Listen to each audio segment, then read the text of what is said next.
Cet homme est un génie. Il a fabriqué une machine à vapeur à partir de pièces mises au rebut. Il a construit une machine à vapeur. Il est d'abord allé chercher des pièces dans une casse, et la moitié d'un tuyau de gaz à haute pression. Puis il a mis le réservoir sur une plaque de fer et l'a comparé. Il a fait une marque. Il l'a découpée. Et la plaque supplémentaire à côté. Il a découpé une plaque ronde. Il a ensuite soudé la plaque ronde au réservoir. Et soudé la plaque ronde au centre. Pour le rendre plus solide, percer un petit trou au centre. En même temps, découper un trou rond sur le bord, et souder le tuyau d'échappement à ce trou, à l'une des extrémités d'une section ronde de tuyau en fer. Souder un raccord de gaz. Après le soudage, à l'ouverture biseautée à 45 degrés. Souder un tube d'air rond. Souder un raccord fileté à l'autre extrémité. Percer un trou à 90 degrés. Et souder un tube rond de 10 cm sur le dessus du trou. Notez que le tube rond est courbé à une extrémité. Il est bouché par une bille, pour former une balle. La bille est également soudée à une tige d'acier. Et souder plusieurs maillons de chaîne à l'une des extrémités. Et souder la chaîne au tuyau de gaz. Un manchon doit être soudé à la place de la balle, pour qu'elle puisse se déplacer de haut en bas. Pour obtenir cet effet, retirez ensuite l'axe en acier de la roue arrière du vélo. Coupez ensuite les tubes en acier inoxydable pour la voiture.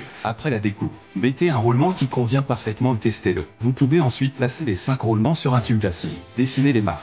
Après avoir tracé les marques, découpe-le et coupe-le au milieu. Placez ensuite les 5 roulements à l'intérieur. À ce stade, utilisez un étau pour serrer le tuyau et soudez-les ensemble. Installez un roulement à une extrémité du tuyau. Installez ensuite le tube en acier inoxydable et placez 3 bagues intérieures de roulement sur le tube. Ensuite, on installe un autre palier et tapez sur le tuyau pour fixer le palier en place. Vous pouvez ensuite le monter sur la roue de la bicyclette pour obtenir cet effet.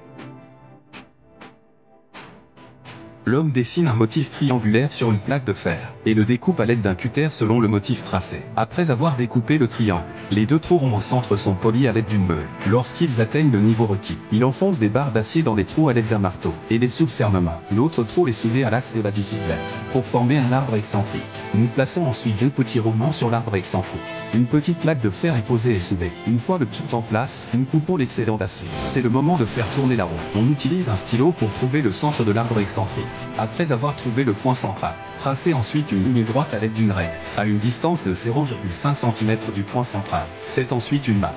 En raison de ce repère, un trou doit également être percé. Après cela, une vis est soudée. Ensuite, le piston de la machine à vapeur est usiné. Coupez un morceau de plaque d'acier. Il y colle un morceau de papier blanc. Ensuite, il pose un manchon en acier. Il dessine un marquage pour les trous. Les 4 trous peuvent être percés à l'aide de ces marques. Ensuite, la bielle du vilebrequin est coupée en 2. L'étape suivante consiste à fabriquer un vilebrequin allongé. L'homme soude d'abord les 2 paliers ensemble. Ensuite, il soude une longue tige d'acier au palier. Il soude ensuite la moitié coupée du vilebrequin. Coupez le vilebrequin en 2. Ensuite, les pièces usinées sont assemblées. Regardez les détails de l'opération.